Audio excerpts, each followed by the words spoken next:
జై శ్రీరామ్.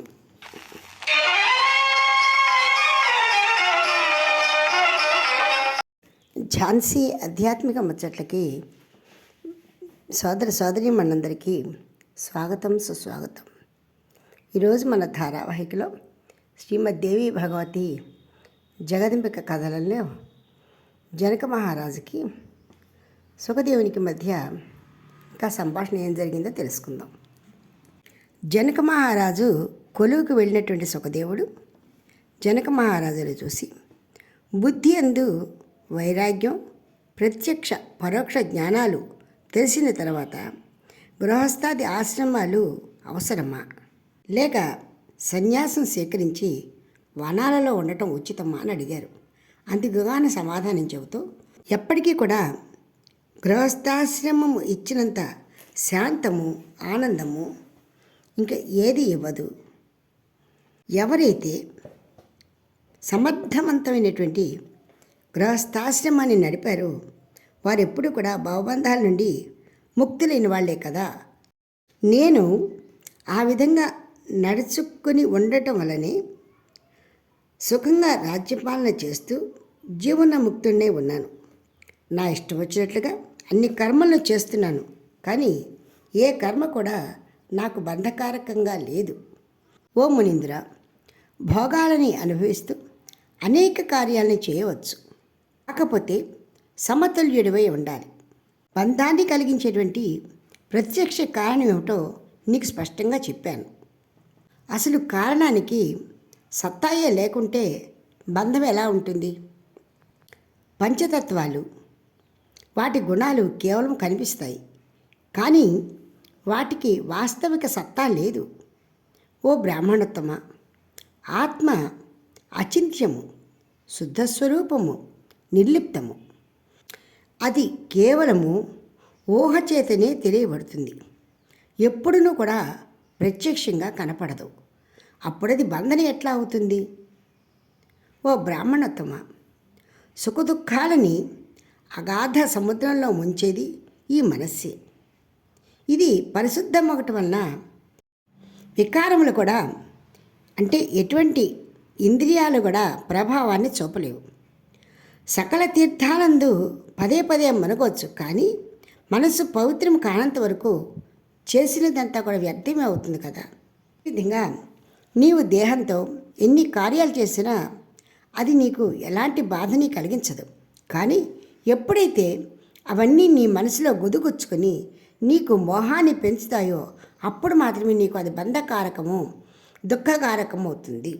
ఎప్పుడైతే ఇవన్నీ వదిలించుకుని విదిల్చుకొని పరిశుద్ధాంతఃకరణ నడవై ఉంటావో అప్పుడు నీ విముక్తుడవే. ఓ సుఖదేవ, మానవులను బంధించటానికి, ముక్తులను చేయటానికి దేహము, జీవాత్మ, ఇంద్రియాలు ఏవి కూడా కారణాలు కావు. కేవలము మనస్సే ముక్తులను చేయటకు కానీ చిక్కులలో పడవేయటకు కానీ మూల కారణమవుతోంది. నిజానికి ఆత్మ ఎప్పుడూ కూడా శుద్ధము, ముక్తస్వరూపము. అది ఏ విధంగా కూడా బంధాలలో చిక్కుకోదు. బంధమోక్షాలు మనసునందే ఉంటాయి, అంతేగాని ఆత్మకు సంబంధం లేదు.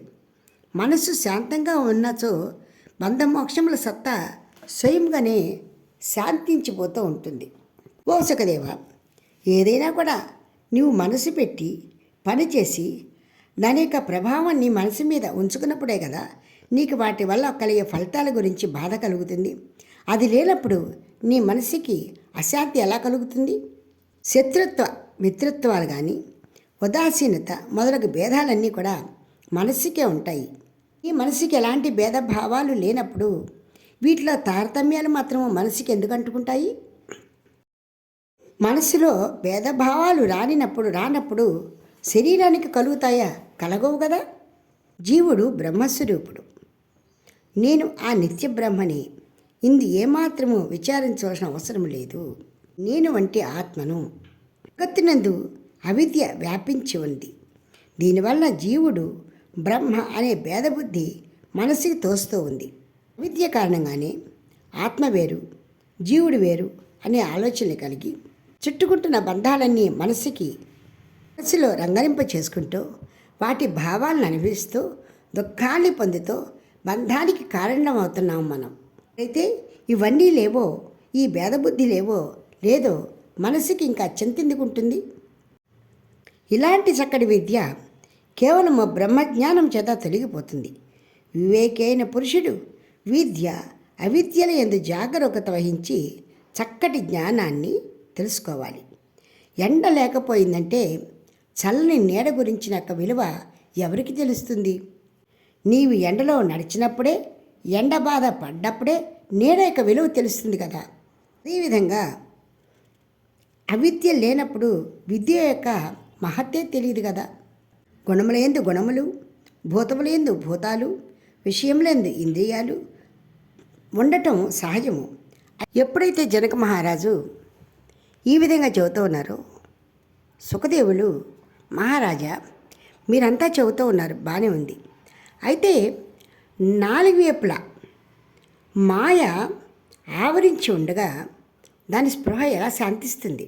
నీ వైపుల నుంచి మాయ దాడి చేస్తుంటే ఎలా తప్పించుకుంటాము? ఈ మాయని తప్పించుకోవాలి అంటే మాయలోకి వెళ్ళి మాయని తప్పించుకోవాల్సినంత అవసరం ఏముంది? అసలు మాయలోకే వెళ్లకుండా ఉంటే ఉత్తమం కదా.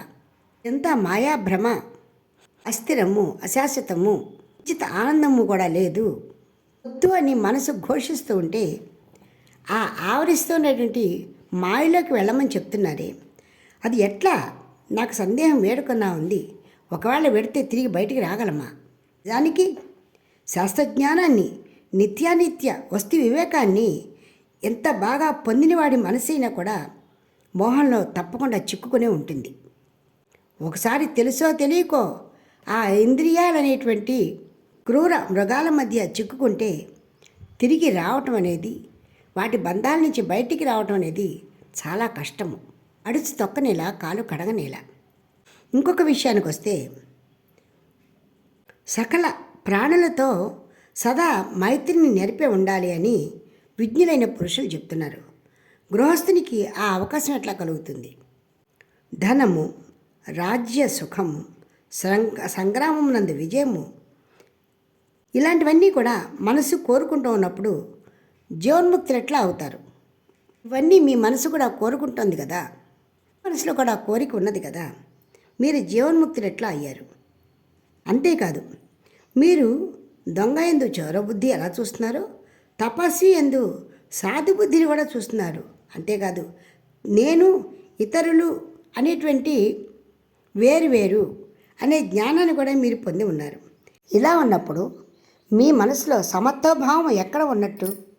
మీరు సమత్వభావంతో ఉన్నామని చెప్పబడుతున్నారు కదా, అదెలా సాధ్యమైంది? ఓ జనక మహారాజా, పులుపు, తీపి, చేదు, వేడి, కారము, ఇలా అనేక రకాలైన రుచులు, మంచి చెడులు ఇవన్నీ కూడా మీకు తెలుసు కదా. అదేవిధంగా జాగ్రత్త, స్వప్న, సుషుప్తి మూడు అవస్థలు సమయానుకూలంగా మీకు తోడ్పడుతూ ఉంటాయి. మీరు అనుభవిస్తూనే ఉంటారు. ఇలాంటి పరిస్థితుల్లో మీ మనసుకి సమత్వభావం ఎలా వస్తూ ఉన్నది? అంతేకాదు, మీరు మహారాజు, గజత్తురగ, రథ, పదాతి సమస్త సైన్యము మీ అధీనంలో ఉంది. నేను సమస్తానికి స్వామిని అని మీరు అంగీకరించటం లేదా? దానికి మధురమైన పదార్థాలని ఎంతో ఆనందంగా తినే మీరు రుచి లేని పదార్థాలని అంత ఇష్టంగా తినగలుగుతారా? అంటే మీ మనసులో ఆ భావం ఉన్నట్టే కదా. సమత్వం ఎక్కడి నుంచి వస్తుంది? మహారాజా, మీరు బంగారాన్ని, రాయిని ఒక్కలనే చూడగలరా? చూడలేనప్పుడు సమత్వం ఎక్కడి నుంచి వస్తుంది? మీరే చెప్పారు కదా, అన్నిటి యందు సమబుద్ధి కలిగి ఉండాలి అని. గృహస్థులైన వాటికి ఇది సాధ్యమా? కేవలము సన్యాసికి మాత్రమే రాయి అయిన, బంగారమైన, రకాల రుచులైన, శత్రువైన, మిత్రువైన, సకల ప్రాణులైన సమత్వం కలిగి ఉంటుంది. కేవలం గృహస్థునికి అదెట్లు సంభవం అవుతుంది? అది లేనప్పుడు మనసుకి సమత్వం ఎక్కడొస్తుంది? వారు జీవన్ముక్తులు ఎలా అవుతారు? ఓ మహారాజా, సకల ప్రాణుల హితన సాధన యందు లగ్నమై మనసు ఉండాలి అని మాత్రమే నేను కోరుకుంటున్నాను. ఆ కారణంగానే ఒక్క క్షణమైనా కూడా గృహమందు కానీ, గృహంలో ఉన్న నా అనే స్త్రీలందు కానీ మనసు లగ్నం చేయాలి అని నేను అనుకోవటం లేదు. అసలు ఆ ఆలోచన కూడా నా మనసుని నలిపివేస్తూ ఉన్నది, బాధ పెడుతూ ఉన్నది. ఆ కారణంగానే ఏకాంతంగా ఉండాలని, కోరికలన్నింటినీ కూడా ఉపశమింపజేసి ఆనందంగా సమయాన్ని గడపాలి అని నా బుద్ధి చెబుతూ ఉన్నది. నిస్సంగుడనై మమతానురాగాలు లేనివాడనై ఫలమూలాలను, ఆకులను దొరికిన వాటిని మాత్రమే తింటూ సంతోషంగా ఉండాలని ఉంది. పొరపాటునో గ్రహపాటునో అటువంటి గృహస్థినిగా నేను మారానంటే అందులో నుంచి బయటికి రావటం అనేది మానవ మాత్రలకు సాధ్యం కాదు. ఆ కారణంగానే సుఖదుఖాలు ఏవి కూడా అంటకుండా నేను సుఖంగా ఉండాలనుకుంటున్నాను, ప్రశాంతంగా ఉండాలనుకుంటున్నాను. ఏ వస్తువుని కూడా నేను సంగ్రహించను. సదా శాంతితో స్వేచ్ఛగా ప్రశాంతంగా విహరించాలి అనుకుంటున్నాను. ఓ రాజా, మీరు ఎన్ని చెప్పినా కూడా నా మనస్సులో నాటుకొని ఉన్న వైరాగ్య భావము పోదు. నా చిన్ననాటి నుండి కూడా సుఖదుఖాది గుణాలన్నీ కూడా శాంతించిపోయి ఉపశమించే ఉన్నాయి. ఇప్పుడు మళ్ళీ గృహము, ధనము, సుందరమైన స్త్రీలు వీటిని నా మనసుకి చొప్పింపచేసి ఆ ఊబిలో దిగమని చెప్తున్నారే, మీకు ఇది న్యాయమా? నిజానికి మీరు కూడా ఈ జీవన్ముక్త స్థితి పొందటానికి ముందు అనేక రకాలైనటువంటి ఆసక్తులకు లోనయ్యే ఉండి ఉంటారు కదా. వాటి నుండి మీరు విడివడి రావడానికి మీరు ఎంత కష్టపడి ఉంటారు. అయినా కూడా నేను జీవన్ముక్తుడని, విదేహుడని అని చెప్తున్నారే, అది ఎట్లా సాధ్యమో నాకు నమ్మబుద్ధే కావటం లేదు, మనసుకి సరిపోవటం లేదు. మహారాజా, నా మనసులో ఈ విధమైన సందేహము పదే వస్తూ ఉధృతమవుతూ ఉన్నది.